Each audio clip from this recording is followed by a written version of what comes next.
ինչպես գիտենք, կոլոնոսկոպիան երևի թե այն միակ մեթոդն է, որը ամբողջությամբ այս խնդրի պատկերը տալիս է։ Դուք ինչ տարիքից եք ցուցում կատարել այն։ Իհարկե, առաջնահերթ դա պրոկտոլոգի զննումն է, կոլորեկտալ վիրաբույժի զննումն է, դա մատնային քննությունն է, որը որ կարող է ուղիղաղեքի քաղցկեղի գրեթե 70-80%, եթե կա ուղիղաղեքում քաղցկեղ, ինքը արդեն միայն մատնային զննումով կարող եք արդեն զգալ եւ նկատել եւ արդեն ուղարկել հետազոտության։ Կոլոնոսկոպիան համարվում է ոսկե ստանդարտ։ Այսինքն դուք ցուցում եք տարին մեկ անգամ կատարել։ Սկրինինգ կատարելու նպատակով աշխարհում եք ընդունված 50 տարեկանից արդեն բարձր, որտեղ ադենոմատոզ պոլիպների առաջացումը ավելի նպաստավոր է լինում այդ տարիքից սկսած, իսկ ադենոմատոզ պոլիպները արդեն դրանք համարում են նախաքաղցկեղ։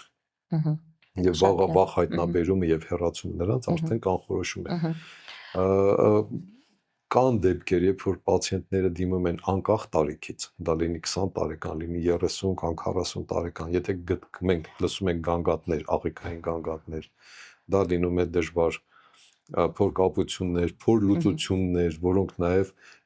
իրար հաջորդում են, դրանք բոլորը սիմպտոմներ են կամ արյունային արտադրություն, արյունալորձային արտադրություն, որը որ շատ կարևոր սիմպտոմ է։ Դրանք արդեն մեզ զգուշացնում են եւ մենք պարտադրում ենք այդ հիվանդներին կատարել կոլոնոսկոպիա։